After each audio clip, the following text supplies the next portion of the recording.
എല്ലാവർക്കും നമസ്കാരം.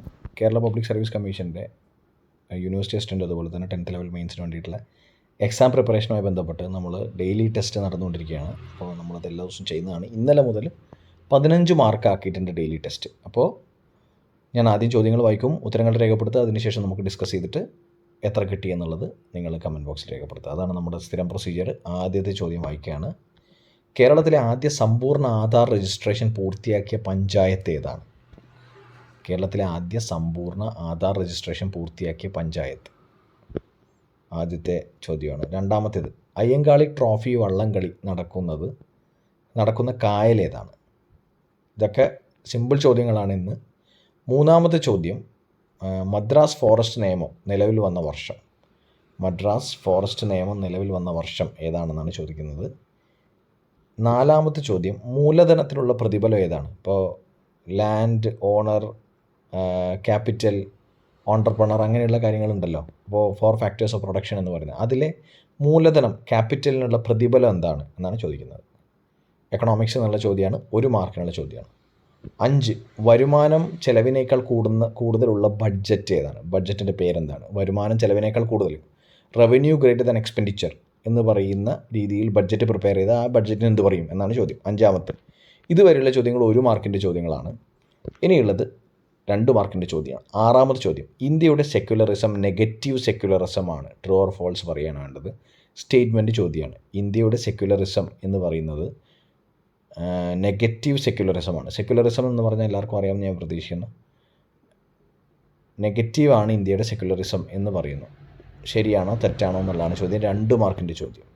7ാമത്തെ ചോദ്യം, 96ാമത്തെ ഭേദഗതി, ഭരണഘടനാ ഭേദഗതി, കോൺസ്റ്റിറ്റ്യൂഷണൽ അമെൻമെൻറ്റ് 2011 നിലവിൽ വന്നത്. ഭരണഘടനയുടെ 1ാം പട്ടികയിൽ ഒറീസ എന്നതിന് പകരം ഒഡീഷ എന്നാക്കി മാറ്റി എന്നാണ് പറഞ്ഞിരിക്കുന്നത്. 96ാമത്തെ ഭേദഗതി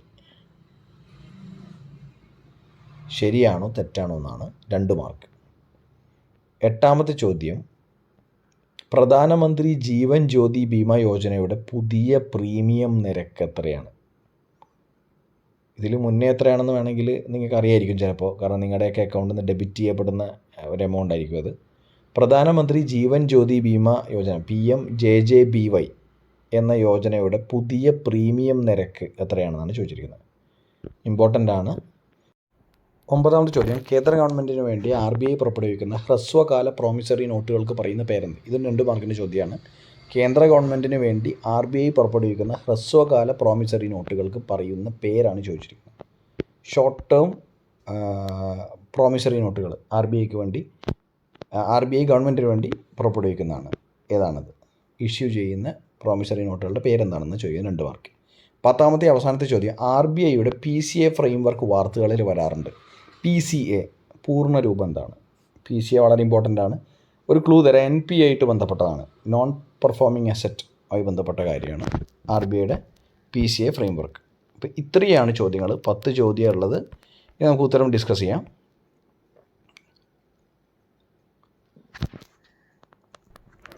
ആദ്യത്തെ ചോദ്യം, കേരളത്തിലെ ആദ്യ സമ്പൂർണ്ണ ആധാർ രജിസ്ട്രേഷൻ പൂർത്തിയാക്കിയ പഞ്ചായത്ത് ഏതാണ്? ഇതൊക്കെ അറിയാവുന്ന ചോദ്യങ്ങളാണെന്ന് വിചാരിക്കുന്നു. അമ്പലവയലാണ്. 1 മാർക്കിൻ്റെ ചോദ്യമാണ്. 2ാമത്തേത്, അയ്യങ്കാളി ട്രോഫി വള്ളംകളി നടക്കുന്ന കായൽ ഏത്? വെള്ളായണി. അറിയാമല്ലോ അല്ലേ? വെള്ളായണി കായലാണ്. 3ാമത്തെ ചോദ്യം, മദ്രാസ് ഫോറസ്റ്റ് നിയമം നിലവിൽ വന്നത്. ഇത് അറിയാമല്ലോ അല്ലേ? 1882 മദ്രാസ് ഫോറസ്റ്റ് നിയമം വരുന്നത്. 4ാമത്തെ ചോദ്യം, മൂലധനത്തിലുള്ള പ്രതിഫലം ഏതാണ്? എന്താണ് മൂലധനത്തിലുള്ള പ്രതിഫലം? പലിശയാണ്. ഇൻട്രസ്റ്റ്.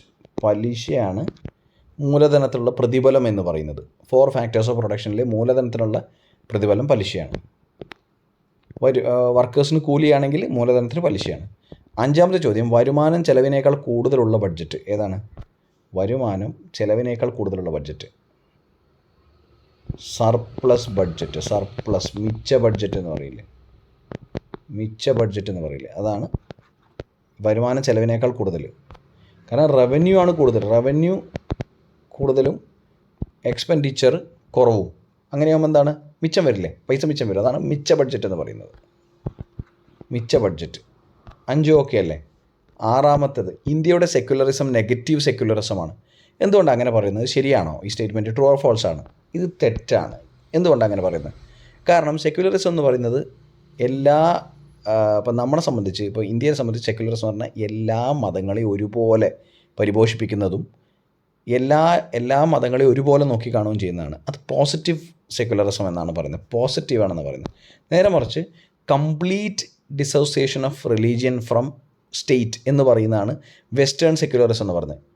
സ്റ്റേറ്റിന് ഒരു ഇൻ്റർഫറൻസും ഇല്ല, ഗവൺമെൻറ്റിനെ പരിപോഷിപ്പിക്കുകയില്ല, ഒന്നുമില്ല. റിലീജിയനും സ്റ്റേറ്റും എൻറ്റയർലി ഡിഫറെൻറ്റ് കട്ട് ഓഫ് ആയി നിൽക്കുന്നൊരു സിനാരിയോ ആണ് വെസ്റ്റേൺ സെക്യുലറിസം. ഇപ്പോൾ അമേരിക്കയിലോ മറ്റ് അങ്ങനെയുള്ള രാജ്യങ്ങളിലൊക്കെ ഈ പറയുന്ന നെഗറ്റീവ് കോൺസെപ്റ്റാണ്, അതായത് യാതൊരു തരത്തിലും ഒരു ബന്ധവും സ്റ്റേറ്റുമായിട്ടും റിലീജിയനായിട്ടും ഇല്ല എന്നതാണ് നെഗറ്റീവ് സെക്യുലറിസം പറയുന്നത്. പോസിറ്റീവ് സെക്യുലറിസം എന്ന് പറയുന്നത് ഗവൺമെൻറ് എല്ലാ മതങ്ങളെയും ഒരുപോലെ നോക്കിക്കാണുന്ന, എല്ലാത്തിനെയും ഒരുപോലെ പരിപോഷിപ്പിക്കുന്ന ഒരു സെക്യുലറിസമാണ്. അതാണ് പോസിറ്റീവ് സെക്യുലറിസം എന്ന് പറയുന്നത്. അതുകൊണ്ട് ഇന്ത്യയുടെ സെക്യുലറിസം പൊതുവെ എന്താണ് പറയുന്നത്? പോസിറ്റീവായിട്ടാണ്, പോസിറ്റീവ് സെക്യുലറിസമാണ് പറയുന്നത്, പോസിറ്റീവ് സെക്യുലറിസം. ഓക്കെ അല്ലേ? 2 മാർക്കാണേ. 7ാമത്തെ ചോദ്യം, 96ാമത്തെ ഭേദഗതി കോൺസ്റ്റിറ്റ്യൂഷൻ അമെൻമെൻറ്റ് 2011 നിലവിൽ വന്നത്. അത് ശരിയാണ്, 2011. അതിൻ്റെ കൂടെയുള്ളത് എന്താ? ഒറീസ എന്നത് ഒഡീഷയാക്കി മാറ്റി. ശരിയാണ്. പ്രധാനമന്ത്രി ജീവൻ ജ്യോതി ബീമ യോജന പുതിയ പ്രീമിയം നിരക്ക് എത്രയാണ്? 330 ആയിരുന്നില്ല ആദ്യം, ഇതിപ്പോൾ എത്രയാണ്? 436 രൂപയാണ് പ്രധാനമന്ത്രി ജീവൻ ജ്യോതി ബീമ യോജന, JJBY പുതിയ പ്രീമിയം 436. 2 മാർക്കാണേ. ശ്രദ്ധിക്കപ്പെടാത്ത കറണ്ട് അഫയേഴ്സ് ആണ് എന്ന് വിചാരിച്ചിട്ടാണ് അങ്ങനെ ഒരു 2 മാർക്ക് അതിന്. കേന്ദ്ര ഗവൺമെൻറ്റിന് വേണ്ടി RBI പുറപ്പെടുവിക്കുന്ന ഹ്രസ്വകാല പ്രോമിസറി നോട്ടിൻ്റെ പേരെന്താണ്? ട്രഷറി ബില്ല് എന്ന് കേട്ടില്ലേ? ട്രഷറി ബില്ലാണ്, ട്രഷറി ബിൽ. അവസാനത്തെ ചോദ്യം, RBIയുടെ PCA ഫ്രെയിംവർക്ക്. ഞാൻ പറഞ്ഞു NPI ബന്ധപ്പെട്ടാണ്, നോൺ പെർഫോമിംഗ് അസറ്റുമായി ബന്ധപ്പെട്ടാണ് PCA ഫ്രെയിംവർക്ക് എന്ന് പറഞ്ഞു. എന്താണ് ഈ PCA ഫ്രെയിംവർക്ക് എന്ന് പറയുന്നത്? പൂർണ്ണരൂപം എന്ന് പറയുന്നത് എത്ര പേര് എഴുതിയിട്ടുണ്ട്? പ്രത്യേകിച്ച് ഈ 10ാമത്തെ ചോദ്യം എത്ര പേർക്ക് കിട്ടിയിട്ടുണ്ടെന്നൊന്ന് കമൻറ്റ് ചെയ്യണേ. പ്രോംപ്റ്റ് കറക്റ്റീവ് ആക്ഷൻ എന്നാണ് പറയുന്നത്. RBIൻ്റെ ക്വാളിറ്റേറ്റീവായിട്ടുള്ള മെത്തേഡാണ്. അതായത് പലപ്പോഴും ഇപ്പോൾ ഈ പറയുന്ന പ്രശ്നങ്ങളുണ്ടാകും, ബാങ്കുകളിലും മറ്റ് ലിക്വിഡിറ്റി പ്രശ്നങ്ങളൊക്കെ ഉണ്ടാകുന്ന സമയത്ത് RBI ചില റെസ്ട്രിക്ഷൻസ് പ്രൊവൈഡ് ചെയ്യും. അതായത് ഇപ്പോൾ ചില ബാങ്കുകളിൽ ഇപ്പം ക്യാപിറ്റൽ ആഡിക്വസി റേഷ്യോ എന്ന് പറഞ്ഞൊരു റേഷ്യോ ഉണ്ട്, ബാങ്കിൻ്റെ നിലനിൽപ്പിനെ തന്നെ ബാധിക്കുന്ന ഒരു റേഷ്യോ ആണ്. അത് 9 ഇപ്പോൾ 8 ബേസൽ നോംസ് പറഞ്ഞിരിക്കുന്നത്, 9 RBI പറഞ്ഞിരിക്കുന്നത് എല്ലാ ബാങ്കുകളും മെയിൻറ്റെയിൻ ചെയ്യുന്നത്. ഈ റേഷ്യോ താഴെ പോയ ബാങ്കുകളെ എന്ത് ചെയ്യും? RBI ഇനി ലോൺ കൊടുക്കണ്ട എന്ന് പറഞ്ഞൊരു ഇൻസ്ട്രക്ഷൻ ഇറക്കും. അങ്ങനെയുള്ള കറക്റ്റീവ് മെഷേഴ്സ്, അതായത് ബാങ്കിൻ്റെ തന്നെ നിലനിൽപ്പിനെ ബാധിക്കുന്ന ചില പാരാമീറ്റേഴ്സ് കൃത്യമായ രീതിയിൽ ബാങ്ക് ഫോളോ ചെയ്തില്ലെങ്കിൽ, ഇപ്പോൾ 9% ക്യാപിറ്റൽ ആഡിക്വസി റേഷ്യോ വെച്ചില്ലെങ്കിൽ എന്ത് ചെയ്യും? ഇങ്ങനെയുള്ള ബാങ്കുകൾ തുടരണ്ട, അല്ലെങ്കിൽ ഇങ്ങനെയുള്ള ബാങ്കുകൾക്ക് അപ്പോൾ ആദ്യത്തെ സ്റ്റേജ് പണിഷ്മെൻ്റ് എന്ന രീതിയിൽ എന്ത് ചെയ്യും? അവർ ലോൺ കൊടുക്കണ്ട, നിർത്തലാക്കിക്കോ എന്ന് പറയും. അങ്ങനെയുള്ള മെഷേഴ്സിനെയാണ് പ്രോംപ്റ്റ് കറക്റ്റീവ് ആക്ഷൻ. അതിൽ തന്നെ ഉണ്ടല്ലോ കറക്റ്റീവ് മെഷറാണ്, പ്രോംപ്റ്റ് കറക്റ്റീവ് മെഷേഴ്സാണ്, prompt corrective action by RBI എന്ന് പറയുന്നത്. അപ്പോൾ പൂർണ്ണരൂപം എന്ന് പറയുന്നത് പ്രോംപ്റ്റ് കറക്റ്റീവ് ആക്ഷനാണ്. ഇത്രയാണ് ഇന്നത്തെ ടെസ്റ്റിൽ നമ്മുടെ മാർക്കുള്ളത്. അപ്പോൾ ഇന്നെത്ര വേണം കട്ട് ഓഫ് എന്നുള്ളത്? ഇന്ന് 5 കട്ട് ഓഫ് നമുക്ക് തീരുമാനിക്കാം. 5 അല്ല ആക്ച്വലി, കാരണം 5 അല്ലല്ലോ അല്ലേ, മാർക്ക് 15-ലല്ലേ. 15-ലാവുമ്പോൾ ഇന്ന് ടഫാണോ ക്വസ്റ്റ്യൻ? ഇന്ന് 10 മാർക്ക് ഡെയിലി ടെസ്റ്റിൽ ഇന്ന് 10 ഔട്ട് ഓഫ് 15 ഇടാം. 5 സിംഗിൾ 1 മാർക്കിൻ്റെ ചോദ്യവും 5 2 മാർക്കിൻ്റെ ചോദ്യമല്ലേ. 10 മാർക്ക് കട്ട് ഓഫ് ഇടാൻ. Okay, bye, take care.